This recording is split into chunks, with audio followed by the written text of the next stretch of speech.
अस्सलामुअलैकुम दोस्तों और साथियों, उम्मीद है आप लोग खैरियत से होंगे। इस वीडियो में हम बात करेंगे कि जिन लोगों की एंजियोप्लास्टी हुई होती है। एंजियोप्लास्टी क्या होता है? दिल के अटैक के बाद जो खून की नालियों को खोला जाता है और अक्सर फिर स्टेंट भी रखा जाता है। तो वो लोग जिनकी एंजियोप्लास्टी हुई हो तो उसके बाद उनकी खुराक क्या होनी चाहिए, उनको क्या खाना चाहिए, इस बारे में ये वीडियो है।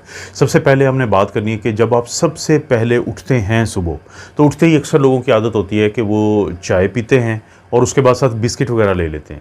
लेकिन इस केस में आपने क्या करना है कि आपने चाय की जगह पे ग्रीन टी लेनी है और इसी तरह से बिस्किट की जगह पे आप 2, 4, 5 जो हैं बादाम ले लें या अखरोट ले लें। तो ये सुबह उठते ही आपकी पहला करने का काम होगा या खाने वाली चीज़। तो इसके बाद बारी आती है नाश्ते की या ब्रेकफास्ट की। पहले तो हमें आदत हमेशा होती है कि हम पराठे वगैरह खाते हैं, मक्खन खाते हैं, लेकिन जब आपकी एंजियोप्लास्टी हो जाती है तो फिर आपकी रूटीन नाश्ते की थोड़ी तब्दील होगी। अब आपने नाश्ते में क्या लेना है कि आप एक रोटी ले सकते हैं और उसके साथ एक बर्तन में आप दही अच्छी खासी खा सकते हैं और वो दही जो है वो लो फैट होनी चाहिए। एक तो ये ऑप्शन है। दूसरा ऑप्शन ये है कि आप लो फैट दूध लें, मिल्क लें और उसी के साथ फिर आपको जई के ये फ्लैक्स मिल जाते हैं, ओट फ्लैक्स या होल व्हीट फ्लैक्स मार्केट से मिल जाते हैं, तो ये आप इस्तेमाल कर सकते हैं। तीसरा ऑप्शन ये है कि एग वाइट्स लें आप, यानी आपने जो जर्दी है वो निकाल देनी है और उसके साथ आप जो 1 बॉल यानी एक बड़ा जो बर्तन है तो उसके अंदर आप जो हैं वो फ्रूट्स वगैरह ले सकते हैं। तो सुबह के नाश्ते की एंजियोप्लास्टी के बाद आपके पास ये 3। दोस्तों इसके बाद ये है कि जो लंच यानी दोपहर के खाने और सुबह के नाश्ते के दरमियान का टाइम होता है और आपका कुछ दिल करता है खाने को, तो फिर आपके पास या तो आप एक बाउल जो होता है, बर्तन होता है, उसमें फ्रूट्स रखें तो उनको इस्तेमाल करें। अगर वो नहीं आप इस्तेमाल करना चाहते तो स्प्राउट्स मिलते हैं मार्केट से, तो उनको आप इस्तेमाल कर सकते हैं ताकि दोपहर के खाने के दरमियान और नाश्ते के दरमियान जो आपको थोड़ी बहुत भूख लगती है आप उसका बंदोबस्त एक हेल्दी तरीके से कर सकें। उसके बाद बारी आती है दोस्तों लंच की या दोपहर के खाने की। दोपहर के खाने में भी यही असूल आपने याद रखना है कि जो सैचुरेटेड फैट वाले पराठे वगैरह होते हैं या घी होता है वो आपने नहीं इस्तेमाल करना।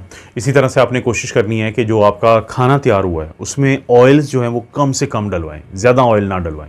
आप बाकायदा एक जो चपाती होती है, रोटी होती है, उसको घी लगाए बगैर इस्तेमाल कर सकते हैं और इसी तरह से आप दही सारी अच्छी खासी यानी उसके साथ इस्तेमाल कर सकते हैं दोपहर के खाने में।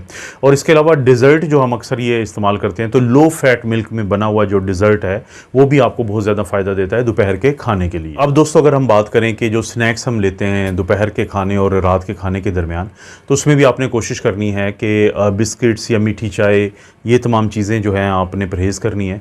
आप ग्रीन टी पिएँ और वो जो कोशिश करें कि लो फैट के साथ बने और उसमें कम से कम शुगर।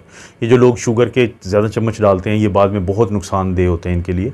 और बिस्किट्स वगैरह और पापे और बिस्किट और ये चीज़ें आप परहेज़ करें, बल्कि इनकी जगह पे आप रोस्टेड सीरियल्स मिलते हैं तो वो नमकीन होते हैं। अगर आप ब्लड प्रेशर के मरीज़ नहीं हैं या ब्लड प्रेशर आपका कंट्रोल में है तो आप थोड़ी बहुत नमक वाली चीज़ खा सकते हैं। लेकिन ये जो स्नैक्स के तौर पे आपने क्या नहीं खाना और क्या खाना है एंजियोप्लास्टी के बाद, तो ये इस बारे में है। दोस्तों रात का जो खाना है, डिनर है, उससे पहले अगर फ़र्ज़ करें कि आपको भूख लग जाती है तो आप साथ वेजिटेबल सूप ले सकते हैं। इसी तरह से आप लस्सी पी सकते हैं, इसी तरह से आप लेमन जूस ले सकते हैं। तो ये चीज़ें आपकी फ़ायदे की हैं जिसमें कि घी नहीं होता। अब रात के अगर खाने की बात करें तो रात के खाने में भी आपने दोपहर के खाने की तरह एक चपाती लें और उसके चपाती के साथ आप जैसे दोपहर के वक्त आपने सब्ज़ी या दाल ली थी जिसके अंदर ऑयल ज़्यादा नहीं था, आप उसको इस्तेमाल करें। और इसके बाद कोशिश करें कि दोपहर रात के खाने के बाद कोई 15 मिनट के लिए, 10 से 15 मिनट के लिए वॉक बहुत ज़रूरी होती है। ये एक अहम चीज़ है। और उससे भी कहीं ज़्यादा अहम ये चीज़ है कि बहुत सारे लोगों को क्योंकि पहले से आदत होती है कि रात को सोने से पहले वो दूध का गिलास पीते हैं, तो अब इस आदत को थोड़ा सा तब्दील करना होगा। ये दूध का गिलास आप शाम के वक्त पी सकते हैं, यानी 4 बजे, 5 बजे, 6 बजे। लेकिन रात के खाने के बाद जो दूध है वो आपने हरगिज़ नहीं पीना। तो डिनर हो गया आपका, लंच इससे पहले बता चुका हूँ, ब्रेकफास्ट और जो दरमियान की तरतीब है इसमें एक ही चीज़ समझ आती है कि रोटी खुश्क होगी, दही जो है वो लो फैट होगी, दूध जो है वो लो फैट होगा, अंडा जो है उसका वाइट होगा और इसी तरह से सब्ज़ी और जो दाल होगी वो होगी जिसके अंदर हमने ऑयल कम से कम डाला होगा। और एंजियोप्लास्टी के बाद आपके पास ऑप्शन नहीं है अब, तो आप घी वगैरह के मज़े नहीं उड़ा सकते क्योंकि पहले बहुत हो गया। तो दोस्तों ये है कि किसी की जब एंजियोप्लास्टी होती है तो उसके बाद उसके खाने की क्या रूटीन होनी चाहिए उस बारे में। आपको पता है दिल से मुतल्लिक बीमारियों के बारे में इस चैनल पर इस तरह की वीडियोज़ मिलती रहती हैं, तो आपसे रिक्वेस्ट है कि चैनल को लाइक करें। बाकी है कि वीडियो जो है आपने लाइक करनी है, चैनल को सब्सक्राइब करना है। कोई वीडियो अच्छी लगती है तो दूसरे रिश्तेदारों से शेयर का ऑप्शन है, तो उससे शेयर कर दें। आप अपना और अपनी फैमिली का ख्याल रखें। अल्लाह ताला आपको और आपकी फैमिली को हर किस्म की बुराई, बीमारी और आजमाइश से महफूज रखें।